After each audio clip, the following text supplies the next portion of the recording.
तो इस बात को समझो कि पॉलिटिकल पावर इतना मास्टर की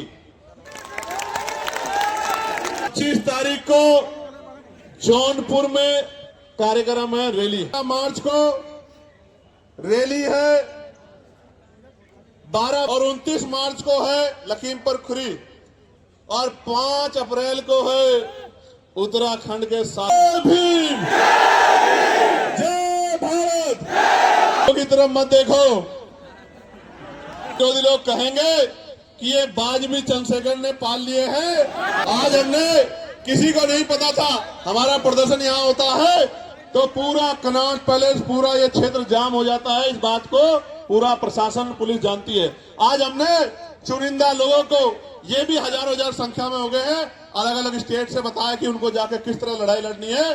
राजस्थान के कुछ साथी दिख रहे हैं, हरियाणा के कुछ साथी दिख रहे हैं, यूपी के कुछ साथी दिख रहे हैं, मध्य प्रदेश के कुछ साथी दिख रहे हैं, इसी तरह उत्तराखंड के साथी भी दिख रहे हैं। दिल्ली का तो बारंबार हम लोग धन्यवाद करते हैं, बिहार के साथी दिख रहे हैं। मैं आपको ये कहना चाहता हूं, गौर से सुनो, मैं आपको ये कहना चाहता हूं, अंत में गौर से सुनो, मैं आपसे क्या चाहता हूं।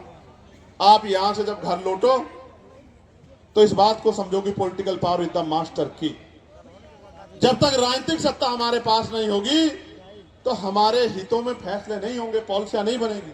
मैं आपसे, आप उससे मेरे खून का कतरा कतरा ले लो फौजी साहब, लेकिन मैं आपसे आग्रह कर रहा हूं कि गली मोहल्लों में जाके अपने वोट को संगठित करके अपनी ताकत 2027 में उत्तर प्रदेश के अंदर बना लो। और मैं बड़ी बात नहीं कह रहा हूं सुही जी, एक मौका आप आजाद समाज पार्टी काशीराम को मिलने दो। मैं वचन देकर कहता हूं, विश्वास से कहता हूं, पूरी हिम्मत से कहता हूं कि जो लोग आज हमारे साथ नहीं है वो भी ये कहेंगे कि हम उसका विरोध भले ही कर सकते हैं, उस पार्टी का, उसकी पॉलिसी का, लेकिन उनका काम में मुकाबला नहीं कर सकते। ऐसा काम करके दिखाएंगे, मेरी बात को आप याद रखना। प्यारे साथियों, मैं पुलिस के भाइयों का बहुत धन्यवाद दूंगा। एड्रेस मुझे भी नहीं पता अभी है। एक मिनट, एक आदमी को बोलने दो। आजमगढ़ वाली होगी, अभी बाद में देंगे आजमगढ़ को मौका। अभी आप ये सुनो, 25 तारीख को जौनपुर में कार्यक्रम है, रैली, एक बात। और 25 तारीख के बाद 15 तारीख को, 15 मार्च को रैली है बाराबंकी लखनऊ के पास, और 29 मार्च को है लखीमपुर खीरी और 5 अप्रैल को है उत्तराखंड के साथियों को भी मौका दिया है कि वो भी अपनी शक्ति को इस बार दिखा दें। बहुत दिन हो गए हैं उनको भी, क्योंकि इस बार उत्तराखंड से भी हमारा प्रतिनिधित्व आने वाला है, ऐसा भी मेरा विश्वास है। प्यारे साथियों, आप यहाँ जुटे हो, बड़ी ताकत दी आपने आके, इतनी छोटी कॉल पे इतनी मजबूती से आपने आंदोलन किया। 500 लोगों के आंदोलन को 50 बार टीवी पे दिखाया जाता है, 5 लोगों के आंदोलन को ब्रेकिंग न्यूज में दिखाया जाता है। आशा और उम्मीद है कि आज आपकी तरफ भी मीडिया की निगाह जाएगी, ऐसा मेरा विश्वास है। भले ही वो निगेटिव वे में जाए, भले ही वो निगेटिव वे में जाए, भले ही वो ये कहे कि बहुत शोर शराबा था, नौजवान पेड़ों पे चढ़ गए थे, पुलिस बार बार रोक रही थी, इस तरह की सारी बात करें, लेकिन कभी कभी आपके खिलाफ जो साजिश होती है उससे भी लोकतंत्र में आपका प्रचार होता है, तो उससे घबराने की जरूरत नहीं। प्यारे साथियों, ऐसे मुट्ठी बंद करो मेरे साथ सब लोग, जहां तक मेरी आवाज जा रही है मुट्ठी बंद करो। जय भीम, जय भारत, जय संविधान, जय मंडल, जय जोहर। आवाज दो, आवाज दो। यूजीसी गाइडलाइन लागू करो, यूजीसी गाइडलाइन लागू करो, बैक लोग भरो,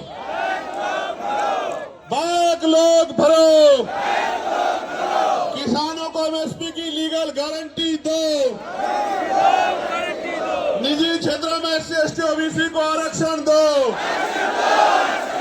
प्रमोशन में रिजर्वेशन SC/ST OBC को लागू करो। पुरानी पेंशन बहाल करो। गरीबों की जमीन लूटना सरकारें बंद करें।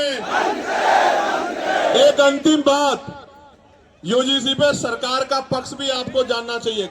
शांत होकर सुनो भाई, बहुत इंपॉर्टेंट है बात।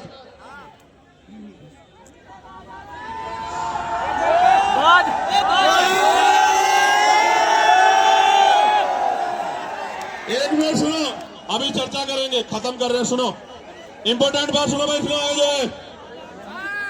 आगे सुनो जो खड़े।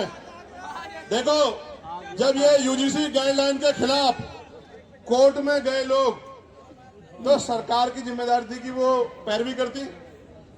आप क्योंकि सुप्रीम कोर्ट की जो कार्रवाई है वो भी अब ऑनलाइन है, तो सॉलिसिटर जनरल जो है हमारे, उन्होंने एक शब्द नहीं कहा कि भाई ये होना चाहिए, इसमें कोई कमी नहीं है। अगर वो बोलते तो मानते सरकार इस पक्ष में थी। गौर से सुनो, क्योंकि जब किसानों के खिलाफ कानून बने और किसान आए कोर्ट में, तो सॉलिसिटर जनरल उसकी खूबियां गिना रहे थे।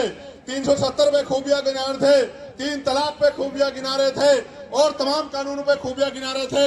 लेकिन यूजीसी की गाइडलाइन पे जब रोक लग रही थी, तो जेब में हाथ डाल के खड़े थे। मुझे बड़ी तकलीफ होती है कि जिनको हम रहनुमा समझते हैं वही हमें मारने के पीछे तले। और बाजों की तरफ मत देखो।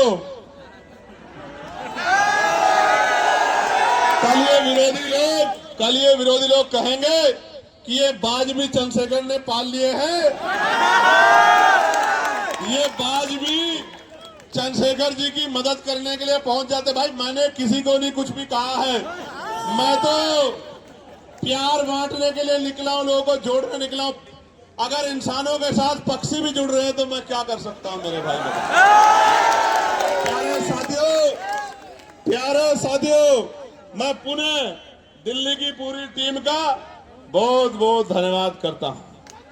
बहुत बहुत धन्यवाद करता हूं भाई।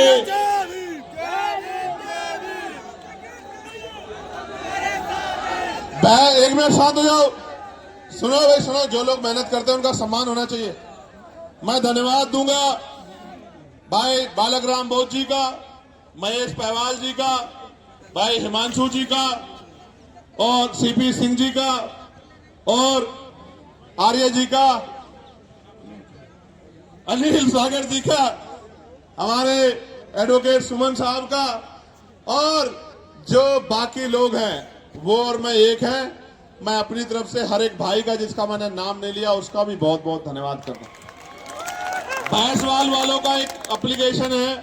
ईरान में बंधक बनाए गए 16 भारतीय नाविकों को ईरान की कैसे तत्काल हस्तक्षेप कराकर मुक्त कराने हेतु उन्होंने विदेश मंत्रालय को लिखा है और मुझसे आग्रह किया है कि मैं इसमें बढ़ चढ़ के आवाज उठाऊं। मैं विश्वास दिलाता हूं कि मैं इसके लिए जल्द ही विदेश मंत्रालय में लेटर भी लिखूंगा और जाकर मिलकर कोशिश भी करूंगा कि इन भाइयों को छुड़वाया जाए। धन्यवाद, बहुत बहुत धन्यवाद।